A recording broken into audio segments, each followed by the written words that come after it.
Many Wolfpack fans have longed to hear it.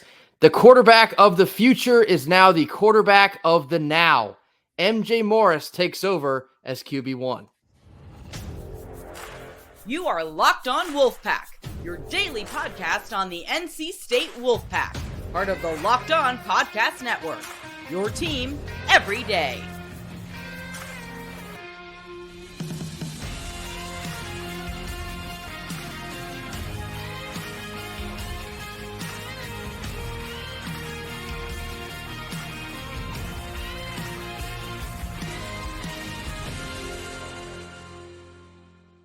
What's up, Wolfpack Nation? Welcome back to another episode of Locked On Wolfpack, free and available wherever you get your podcast and on YouTube, part of the Locked On Podcast Network, your team every day. Today's episode is brought to you by Gametime. Download the Gametime app, create an account, and use code LOCKEDONCollege for $20 off your first purchase. Happy Tuesday. As always, I'm Grayson Boone, joined by former Wolfpack defensive tackle Kenton Gibbs. What a Monday. Monday news bomb of all news bombs. MJ Morris is now your new QB1 for the NC State Wolfpack here in 2023. We have made it through 5 games before a change was made here. We spoke a little bit about this in yesterday's episode and, of course, much more loudly Friday evening on our live stream, but this had to be done. Dave Doeren was in a position on Monday afternoon where this had to be done. There was no other decisions to be made here. And the overall play from Brennan Armstrong through 5 games, it simply wasn't going to cut it. Point blank period. There's no other way to look at this. This offense has been so bad through 5 games. You cannot afford to get into the meat of your schedule and still have zero offensive identity. And so this change has been probably a long time coming. Change is warranted, and we're here now. MJ Morris is QB1. In the words of Edwin Hawkins, oh, happy day. Oh, happy day. Because, when Doeren washed our Armstrong away, I don't think that people truly understand. I really don't think that people understand. There's a reason that I have not criticized our wide receiver core for not being able to get open the way some people have. They are getting open. I promise you. Listen, I know that this sounds crazy to some of you. They are getting open.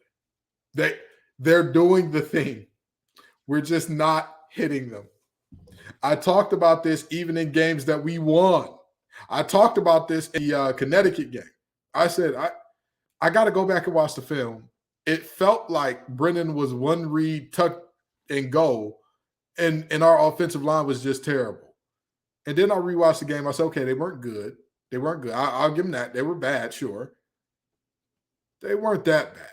There were clean pockets where he's like, my feet are a little happy. Brother, you're a 6-year senior. We can't have happy feet. So with that in mind, I'm glad that Doeren has decided the offense needs a shot in the arm. Hopefully this means no more 10-point or lower games.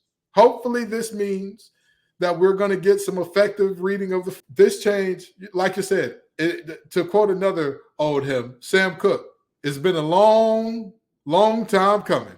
But I know, change is going to come. And change is here. MJ Morris time is here. We need the brother to stay healthy so he can do his thing and show out on this offense. Because, again, I believe, and I'm not saying that we got a bunch of Ferraris that we were running with a Volvo at quarterback. I'm not going to say that. I think we had some Mustangs. There is a world where this offense doesn't drastically improve under MJ. That's a very real possibility because MJ Morris by himself, I don't think will single-handedly elevate the running game to a whole nother level. Don't get me wrong. I do think that he's much more athletic than Brennan Armstrong. All right. For all the love that Brennan Armstrong got for running, I think MJ's better at it than him. But with that being said, I don't think that he alone will elevate our running game to a whole nother level. However, again, the bare minimum I want my quarterback to do, make the right read. And MJ, we trust. Something I want to talk about reverting back to this Louisville game from Friday night. We had 13 possessions here. 12 of them ended in 6 plays or less. That is pathetic. That's absolutely pathetic. And I want to roll back through these. The only series that we scored a touchdown on, that one went 13 plays. That was the one possession that was longer than 6. The others went as follows. We had 2 series that ended in 6 plays. We had 1 series that ended in 5 plays. That was the series that ended with the interception in the end zone. That play in particular, we will be continuing with our Locked On Look of the Week. Kenton has some knowledge on the pass protect here in a couple minutes. We had 2 series that ended in 4 plays, and we had 6 3-and-outs. 6 of them. Yeah. And then, of course, the final drive of the night was the arm punt straight up in the air to effectively seal the deal. You got to think that MJ Morris, whether he can come in and provide a massive lift to this offense or not, you have to think you can improve on such a horrible performance as that one. And again, inserting MJ Morris here is not an immediate fix, but he is a better quarterback. He has a higher ceiling, and all in all is more talented. Putting MJ in at quarterback doesn't get you a brand new house, but I'll tell you what, a new roof will stop the water from coming in when it's raining now. That's correct. Something else here. I know, this is not an official way to judge quarterbacking at all, but I've always considered the number one criteria of a good quarterback is, does your team rock with you? And I do believe that this team is going to rally behind MJ a little harder than they were with Armstrong. Now, we'll touch on the specifics of that in a minute because I think some folks are breaking out the conspiracy theories. I'm not there. Yeah. But there's likely a very real feel to this locker room in which a lot of guys are going to play harder behind MJ. It's a very real thing. If you've played sport, you know what I'm talking about. You know what I'm talking about. That's what I'm getting at here. And again, I'm not jumping off the deep end. I don't think we're throwing ball games for any reason at all. No. But I do think that this team is going to rock with MJ, so to speak. Absolutely. And, MJ did make rock with you. That is a classic by you see what I did there? Pop. Yeah, I got you. I feel you knocking, nephew, and I'm going to let you in. But very seriously, this is a situation where, these are college athletes. These young men know, regardless if it's Brennan throwing you the ball, regardless of if it's MJ throwing you the ball, regardless if you're blocking for MJ, regardless if you're blocking for Michael Allen, regardless if you're blocking for Jordan Houston, regardless if you're blocking for Demi Sumo, regardless if you're blocking for, DeMarcus Jones, Delbert, it doesn't matter. You still have to do your job. If you want to go to that next level to where your checks, one game check is more than some people make in a year, then you got to do what you got to do regardless. So I wholeheartedly disagree with the whole throwing ball games thing. Yeah. But there is definitely something to when a guy is likable, it makes it easy. I've played with all types of quarterbacks. Yes. I've played with quarterbacks that everybody loves. I've always hated quarterbacks. It's not a glitch in my system. It's a feature. But I've played with quarterbacks that everybody else liked, and I knew, all right, there's going to be a difference. I can feel a palpable difference in the way the players feel about things, as opposed to the quarterback is like, all right, hey, boys, I'll make it easy. Follow me. As opposed to the quarterback that keeps coming to the defense. One more stop, guys. We need one more stop. Just give me one more stop. Give us one more score, brother. With this change, you need an elevation in play from everyone involved. Everyone. Absolutely. The O-line, the running back room, the tight ends, the wide receivers, MJ at the quarterback position, everybody, including the coaches. It includes everyone. And so we hope with this change here that this is a step in the right direction. In just a minute here, we're going to continue our analysis with our Locked On Look of the Week. Kenton is going to break down the protection on the interception play that we spoke about yesterday. Stick with us. We'll be right back. Our first sponsor of the day is Gametime. You shouldn't have to worry about buying your tickets to your next big event. Gametime is the fastest and easiest way to buy tickets for all the sports, music, comedy, and theater events near you. With killer last-minute deals, all-in prices, views from your seat, and their best price guarantee, Gametime takes the guesswork out of buying tickets.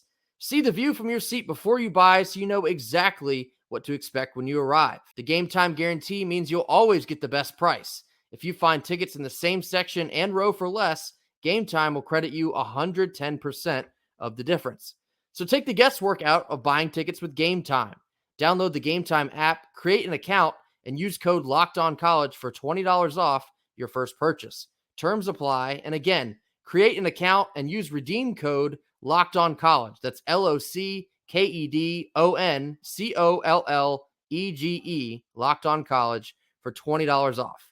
Download Gametime today. Last minute tickets, lowest price, guaranteed. Now revisit our Locked On Look of the Week. We're talking about the interception that Armstrong threw into the end zone early in the third quarter. Kenton has some interesting notes on the pass protection for this play in particular. I need people to understand that, yes, MJ will make this offense better, but there are still problems to be addressed here. But I don't know if this was on Brennan. I don't know if this was on Lyndon Cooper. I don't know whose responsibility it was to call out this protection. But I'm going to start with this frame. Every player, so there are currently 10 Louisville players in the screen, okay? The 11th is the high side or the wide side, strong side corner. Outside cornerback is way out of the frame. You cannot see him. But every player that has the opportunity to be coming on a blitz has a white X over them. So the slot corner to the strong side does not have an X. He's too far. That him blitzing will put him in no man's land to where he doesn't add into the rush, and he won't get home or he won't help out in coverage either. So he's stuck in the middle of nowhere, not helping anything. Same thing for the free safety here. He's 10 yards deep. He is too deep to blitz from there. He does not have that kind of speed. It just does not work like that. I'm sorry. So you've got this weak side corner, weak side nickel. You've got this, obviously, all four of the defensive linemen. And you have the linebacker, Jalen Alderman, and Devin Neal lined up directly behind him. Those are the 8 that can come on a blitz. Now, what I want people to recognize here, if you're watching this on YouTube, the top 2 people with X's on the screen are the only 2 to the field who have an opportunity to come on a blitz. And the ball is on the hash mark. The ball is on the hash mark. So if they're the only 2 that can come on a blitz, they got a lot of ground to cover and make up for. So the next thing that you should look at is, well, why would they trust those 2 to take on that much ground if they are potentially blitzing, because this is a pass play and I know it's a pass play? Well, here's your short answer. They don't. They're going to try to overload you to the weak side and force you to roll into Ashton Gelati. That's what they're going to do, because Ashton Gelati is the strong side defensive end here, I believe. So I'm going to go from 8 who can blitz to, again, showing you all the separation. Lyndon Cooper has his hand on the ball, which is on the hash mark. That black line separates which side of the ball every player is on, the strong side or the weak side, in terms of the players who can blitz. There are 2 to the strong side, 2 players to the strong side that can blitz, 6 to the weak side. Count them off. 1, 2, 3, 4, 5, 6. Now, obviously, all 6 of them did not come. This was a man look. So the 2 corners, the slot corner and the outside corner, manned up. However, the other 4 all came on the dog. Now, this is what should have happened.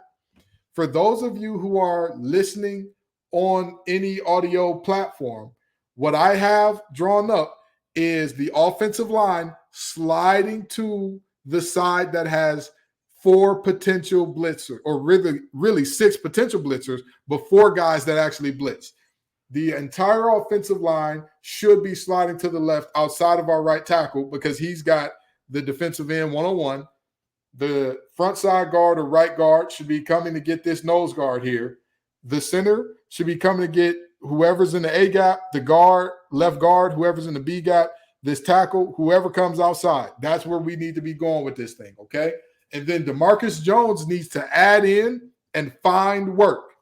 He needs to add in and find anybody. The first place he needs to look is that strong side B gap, just in case Ashton Gelati is working a quick inside move or they're running some type of pass rush game over there, and Ashton has a step. After he takes just a quick split second, is Ashton inside right away? Okay, great. Let me turn my eyes back to these linebackers and go there. Or, honestly, he might not even want to get his eyes on Ashley. He might just need to say, you know what? I'm with the linebacker. Wherever the linebacker goes, I'm going to follow, or I'm going to find trash out of whoever comes out if somebody generates pressure against this slide. Because, again, they should be sliding to the left side, because this is all about math. The same thing I said yesterday, it didn't change today. In pass rushing situations and pass protection situations, you always want to have either a man for a man, meaning everybody's accounted for. And if you can't do that, you want to have the utmost outside guy be the free rusher. You always want that, because that gives you the longest amount of time relative to allowing somebody to seek through the line, to seek through an A or B gap right away. That's just the reality of what we're looking at here, okay? So the first principle of pass protection in these slide situations and all that is big on big. We do not want to have a slide where our running back is taking on a defensive end, especially not a defensive end like Ashton Gelati. That's a bad call. That's not going to end well for you. You want big on big. So if you're looking in this red box, or if you're listening along, I drew a red box around our right tackle, right guard, and their nose guard, and the top side, strong side defensive end. So we've got 2 for 2 there. Everybody's accounted for. Excellent. Good. And again, this is if they slide to the left. We look at the box from DeMarcus Jones up through Devin Neal. So if this slide happens appropriately, you have the center, the left guard, the left tackle, and the running back. Now, Grayson, I believe that you passed first grade math. You're a logistics guy. How many people did I just count off? 4. All right. Counted off 4 people. Now, how many folks are in this box to rush, Grayson? How many are in this box to rush here? That's 4. 4. Okay. So we're not at Wendy's, but we got ourselves a classic 4 for 4 here, right? We love that. That's great. We have the numbers that we're looking for, because, again, everybody's accounted for. Even if we lose a one-on-one matchup, that one-on-one loss is always going to take longer than Andy Air blocking somebody. For those of you who don't know, Andy Air means nobody's there. That means that somebody is rushing free, okay? So if they slide to the left, everybody's accounted for. Real easy, real simple. And this is the blitz that Louisville came with. Their outside rusher rushes the outside shoulder of the tackle. Both of the outside ends, actually, both of the defensive ends, rush outside. The nose guard tries to pin the center so the defensive tackle can loop around. And both the linebacker and the safety, because they got the slide wrong, which you can see they're currently doing as this play is going on, they're going to have a situation where they have a 2-on-1. As you can see in this slide here, for those of you who are listening, again, we have the right tackle and right guard double teaming Ashton Gelati. We have the center taking the defensive tackle that looped around. We have the backside guard, or the left guard, taking the nose guard who tried to pin the center.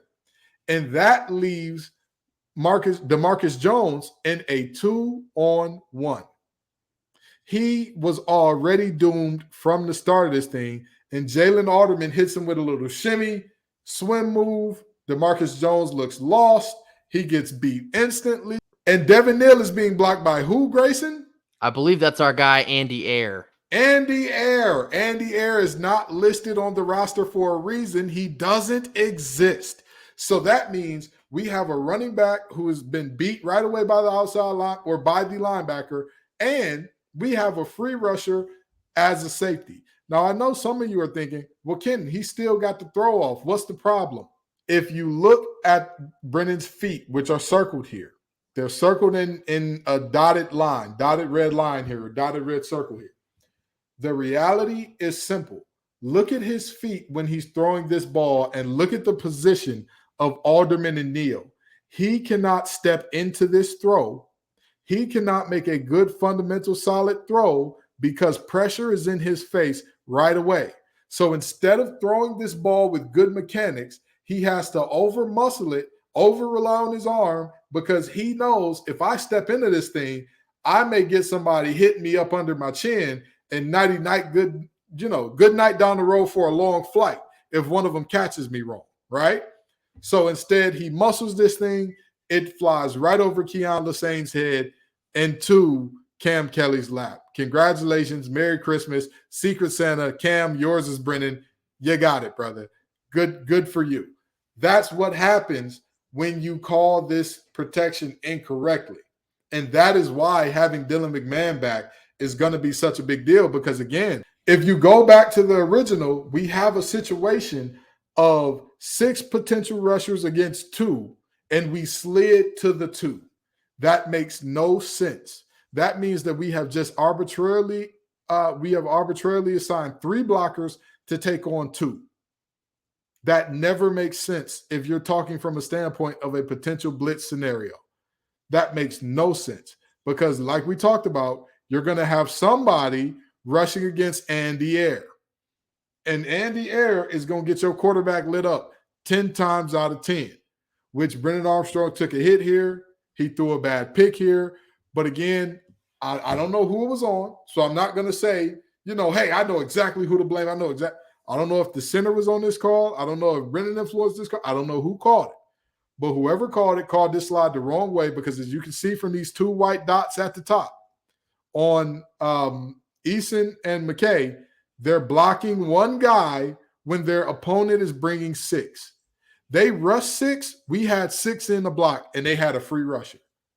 Ladies and gentlemen of the jury, I rest my case. That is where you need to be better, because like Grayson always says, you can put an NCAA created player back there. And when you've got Andy Air blocking for him, don't worry. Don't worry. It'll all be over soon. The last part of this, I saw a lot of folks say that Keon Lasane on his route didn't put in any effort to make the catch here. I think if you go back and you rewatch this play from the vertical angle, so the camera's behind Armstrong, I think you'll see that the pass was already past, no pun intended there, Lasane. I don't think he could have reached out and touched this ball. I think it had already whizzed past him and it was out of reach. So I think you could put that to bed as well. The ball was uncatchable for Lasane and then ultimately led to the interception. So Kenton's explanation here shows you exactly why the pressure was simply enough to force an errant throw here from Armstrong. How would you expect MJ Morris to handle a similar situation here, since this is now relevant? Okay, so if MJ Morris is placed in that exact same situation, I'm expecting one of 2 things. Number one, I'm expecting you to read the coverage and see single high. I know I have a fade on.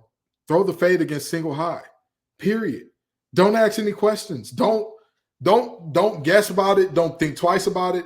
Anytime you see single high, okay, the safety's in the middle of the field. So even if I look down my receiver, unless that safety is Ed Reed or something like that, they're not going to be fast enough to get over there. As soon as I see that safety drift to the middle of the field, boom, I'm getting my eyes over there. Does my receiver have a step? Oh, he does. Dropping the bucket. If you take a sack, that sack puts us at what? 2nd and 16? Yep. 2nd and 17? Super plus territory.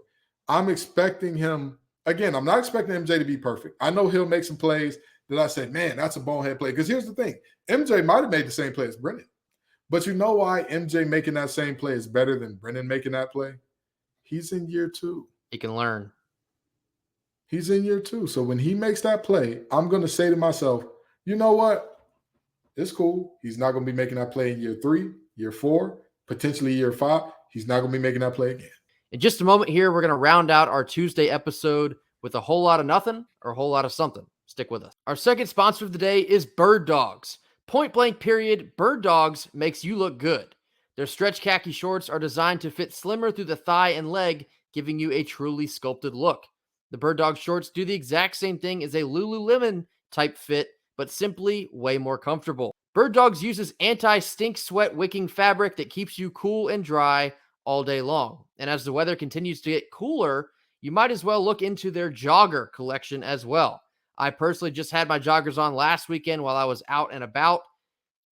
Take my word for it. You're going to want them for this football season while you lay on the couch all weekend long. So go to birddogs.com/lockedoncollege or enter promo code lockedoncollege at checkout for a free Bird Dogs water bottle with your order. That's birddogs.com/lockedoncollege for for a free water bottle at checkout. You won't want to take your bird dogs off, we promise you. Finishing up our Tuesday episode with our new regular segment, Whole Lot of Nothing or a Whole Lot of Something. We have 3 more topics to discuss. Kenton, our first one here. There are some allegations that have been floating around that some of the, I guess, offensive linemen were perhaps skipping out on blocks, which were leading to the Louisville defense getting to Brennan Armstrong as quick as they were. What do you make of this? A whole lot of nothing or a whole lot of something? All right. So I told y'all I was always going to tell you when I have a source close to the team and when I'm like, when I'm just telling you what I think. This one, I did not reach out to a source for because there were multiple fans who interacted with us personally, who hit us up, me and Grayson as individuals, and said, hey, I think that these boys were, trying to get Brennan out. I knocked that off. Now, can you say, hey, these guys were playing uninspired, like they weren't inspired by Brennan? That's an argument to make. Right. I don't know how you tangibly measure that, but that's an argument to make. I'm definitely going a whole lot of nothing here. Here's where I think this thought process comes from, because I think there's a little bit of truth in the idea that if Dave Doeren were to stick with Armstrong moving forward, even today into this coming game with Marshall, you would probably lose some of the locker room. With the play that we've seen so far, it's easy to understand why some players would be discouraged, but they are not throwing blocks to get their guy in, so to speak. That and you're messing up your money. Yes. You're messing up your money. NFL teams are going to see that. If you think that receivers are quitting on their routes, do you think the NFL teams don't watch those plays or are like, oh, well, this player clearly quit on the route because he didn't like Brennan, so we're not going to. Come on. If you did that in college and the coaches in the NFL know that, what do you think they're going to do to you? Next one here, some questions on quarterback management. What do you make of some folks saying that Coach Doeren has completely mishandled quarterback situations over his tenure here? See, and this is where everybody who knows me knows I'm a rule breaker and I never really listen to the only options given. I was always the kid, if you're like this or that, I'd say or. I think it's some of something. I think it's some of something. I don't think it's a whole. That's my answer. I don't think it's a whole lot of stuff, because there have been times where I was just like, when you watch Bailey Hockman and Devin Leary throw the ball, there's no world in which I watched those two and thought to myself, this is close. I think it's some of something. I don't think that Doeren has managed it so poorly to the point where I'm like, all right now, brother, you're costing us 3-4, I would say that we probably, in his entire tenure, I probably say about 4 to 5 games have been dropped, messing around with quarterback situation. But I don't think that it's been a situation where it's like, hey, this is tantamount to coaching malpractice that we're not getting this right. Yeah, so my answer was a little bit of something, and I do go back to 2019 when actually Matt McKay was the starting quarterback over both of Bailey Hockman and Devin Leary. That one, this whole situation with Armstrong and MJ Morris here, it just immediately reminded me of how I felt in 2019 as they trotted out Matt McKay, who just respectfully could not run an ACC offense. He was not an ACC quarterback. Bailey Hockman, he turned out to be, he was what he was, some good, some bad. To think that the two of those guys were above Devin Leary in the depth chart. Now, look, I get Leary was a freshman, fine. But the way that season had gone on with a multitude of injuries, all season outlook had been tossed out the window. The continued wait to get to Devin Leary was head scratching. Yeah. You could have very easily just given him the keys, say, look, here you go. This is going to be your program. Now's your time to build up some confidence before we hit the ground running here in a year or two. So this situation between Armstrong and Morris, it reminds me of that. And so for that reason, I'm going with a little bit of something. Our last one here is a potentially big-time development with the news of MJ taking over at quarterback. Our starting center, Dylan McMahon, is returning to the center position this Saturday. right as MJ Morris takes over the helm as QB1. Whole lot of nothing or whole lot of something? Oh, a whole lot of nothing. What is this? Psych. You saw the segment that we just did on pass protection. Pass protection genuinely falls on two people. Who are those two people, Grayson? It's going to be the center and the quarterback. That they're normally the two who make the calls. They're normally the two. Grayson has been a lovely assistant, by the way, a lovely assistant on today's episode.